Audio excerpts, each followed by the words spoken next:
J'espère que vous allez bien, on se retrouve aujourd'hui pour une nouvelle vidéo. Aujourd'hui, on va parler des informations qui sont sorties aujourd'hui par la presse catalane. La Cadena Ser a donc sorti une information très importante qui va donc agiter les prochains jours du FC Barcelone. Donc aux alentours de 14 h, il y a une information de la Cadena Ser qui est sortie disant que la direction du club catalan, donc du FC Barcelone, aurait engagé une entreprise pour améliorer son image et donc attaquer les diverses personnalités du club comme Messi ou encore Piqué, Xavi, Puyol et encore d'autres personnages très importants de la vie catalane, et en plus de ça, les candidats qui vont se présenter lors des élections présidentielles de 2021. En gros, depuis 2017, le Barça travaille avec une entreprise qui a pour but et objectif de critiquer toutes les personnes qui gravitent autour du club et donc mettre en avant Bartomeu et sa direction. En tout cas, la Cadena Ser a confirmé que le Barça avait reconnu l'existence de ces comptes non officiels, destinés donc à préserver la réputation de Bartomeu, mais par contre, le club a refusé de confirmer l'idée d'avoir voulu nuire à des personnalités comme Messi, Piqué, Puyol, Laporta, Victor Font, etc. En tout cas, c'est un énième scandale qui entoure la direction Bartomeu, on en a l'habitude depuis quelques années maintenant. Du coup, Victor Font, Benedito, etc., tous les candidats qui vont se présenter lors des élections 2021 sont montés au créneau logiquement pour demander des comptes à Bartomeu et à la direction, pour demander ce qui en était de ces comptes, pourquoi le Barça payait de sa poche une société pour critiquer d'autres candidats, etc.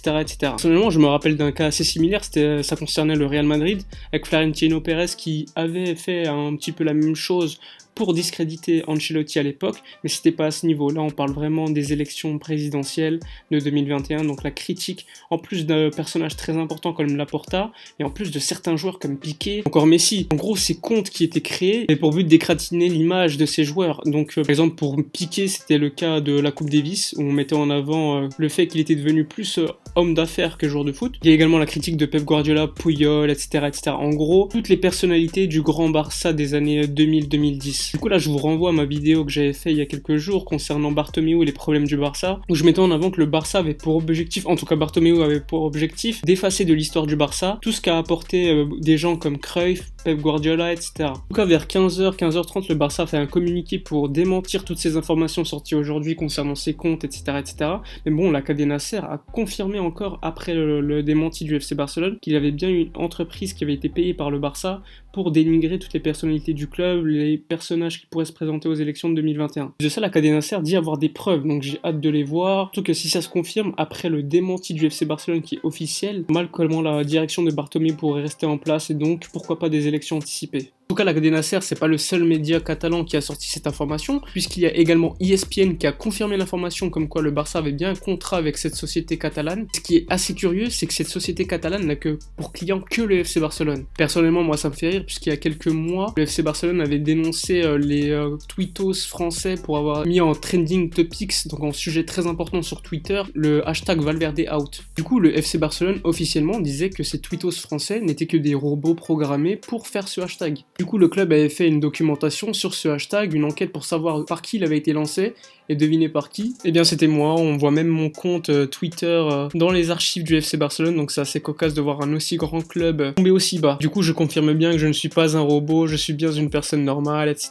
En tout cas, ça va être intéressant de suivre cette affaire, puisque Benedito et Victor Font vont se plaindre à la justice pour savoir ce qu'il en est de toute cette affaire. Et si c'est avéré, comme je vous l'ai dit tout à l'heure, je vois pas Bartomeu rester au club et donc démissionner, et donc provoquer des élections anticipées. Mais bon, on sait très bien qu'avec Bartomeu, on peut s'attendre à tout, il est capable de finalement ne faire aucune élection et attendre 2021. En tout cas, ce qui est sûr, c'est que le Barça actuellement traverse une crise institutionnelle que j'ai jamais vue depuis que je suis le club, tout simplement. On a l'impression quand même qu'il y a de l'amateurisme à tous les étages dans ce club et c'est assez grave. Comme j'avais dit dans ma vidéo précédente, l'image du FC Barcelone ces dernières années a quand même été entachée. Au niveau sportif, on peut dire qu'au niveau du Barça, c'est pas top. Aujourd'hui, on en paie le pot cassé, il suffit juste de voir notre effectif, il est complètement décimé, c'est une catastrophe. Limite, je pense que l'élimination en Coupe du Roi est une bonne chose au vu de l'effectif. En tout cas, si on veut gagner la Ligue des Champions et la Liga. En tout cas, pour moi, la Ligue des Champions, ça va être très compliqué cette année au vu de l'effectif. Bref, la vidéo elle est terminée, c'était court, je voulais juste traiter l'information du jour qui est quand même, selon moi, très importante. Dites-moi en commentaire ce que vous pensez de la gestion du club ces dernières années, de l'actualité du jour, et on se retrouve nous pour une prochaine vidéo. La prochaine vidéo, elle va concerner le match face à Eibar qui va se dérouler samedi à 16 h. La vidéo, elle va donc sortir jeudi, à mon avis, dans la journée, et je vais donc vous parler également du match face à Getafe de samedi dernier. Contrairement à ce qu'on pense, moi j'ai vu pas mal de bonnes choses en première mi-temps, et en seconde mi-temps, j'ai été évidemment déçu. Mais il y a quand même dans cette seconde mi-temps quelques points positifs, et je vous parlerai donc de la vidéo avant match face à Eibar. Bref, la vidéo elle est terminée. Je vous dis à jeudi, et d'ici là, donc, portez-vous bien.